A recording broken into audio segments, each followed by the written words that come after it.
एक नगर में सदन कसाई रहते थे। कुल से वे कसाई थे, पर हृदय से उच्च कोटि के महात्मा, भगवत भजन में लीन रहने वाले, और कई संत महात्मा उनके साथ सत्संग करने आते जाते थे। एक बार सदन जी ने श्री जगन्नाथ जी के दर्शन करने का संकल्प किया।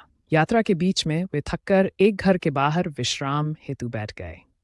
उस घर की स्त्री ने जब सदन जी को देखा तो उसके मन में आसक्ति उत्पन्न हो गई।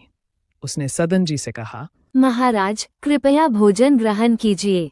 सदन जी उसके भाव को सेवा समझकर भोजन स्वीकार कर लेते हैं। फिर वही स्त्री कहती है, अंधेरा हो गया है, आप आज रात्रि यहीं विश्राम कर लीजिए। सदन जी ने पहले मना किया, परंतु फिर सेवा भाव समझकर रुकने के लिए तैयार हो गए। रात्रि में स्त्री ने अपने छुपे हुए भाव प्रकट कर दिए। महात्मा जी, मैं आपसे प्रेम करती हूँ, आपको मुझे स्वीकार करना ही होगा। तुम ब्याहता हो, तुम्हें ऐसा आचरण शोभा नहीं देता। धर्म की मर्यादा को मत तोड़ो। स्त्री ने सोचा कि शायद ये उसके पति के कारण मना कर रहे हैं। वह क्रूर संकल्प लेकर अंदर गई और अपने पति की हत्या कर दी।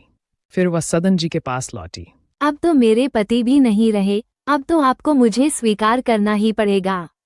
नहीं, मैं धर्म विरुद्ध आचरण नहीं करूंगा, चाहे तुम कुछ भी कर लो। स्त्री क्रोधित होकर चिल्लाने लगी। उसने शोर मचाकर आस पड़ोस को बुलाया और कहा, सदन कसाई ने मेरे साथ दुर्व्यवहार करना चाहा और मेरे पति की हत्या कर दी। लोग सदन जी को पकड़कर राजा के दरबार ले गए। सदन कसाई, सच बताओ, क्या वास्तव में तुम दोषी हो? महाराज, मैं चाहे जो कहूं, पर मेरे पास अपनी सत्यता का कोई प्रमाण नहीं है। पर आपसे निवेदन है, मुझे प्राण दंड मत दीजिए। मुझे जगन्नाथ जी के दर्शन करने हैं। यदि कोई और दंड देना हो तो दीजिए। राजा धर्मात्मा था। उसने प्राणदंड तो नहीं दिया, परंतु आदेश दिया कि सदन कसाई के हाथ काट दिए जाएं। सदन जी ने प्रसन्न होकर मन ही मन कहा, प्रभु, आप कितने कृपालु हैं। आपने मेरे प्राणों की रक्षा की। उनके दोनों हाथ काट दिए गए। रक्त बह रहा था, पर सदन जी तनिक भी विचलित नहीं हुए। वे प्रभु का स्मरण करते हुए श्री जगन्नाथ जी के दर्शन के लिए आगे बढ़ गए। मंदिर पहुंचकर जैसे ही उन्होंने कटी भुजाओं से नमस्कार करने का प्रयास किया, वैसे ही उनके नए हाथ प्रकट हो गए। सदन जी प्रभु के सामने फूट फूट कर रो पड़े।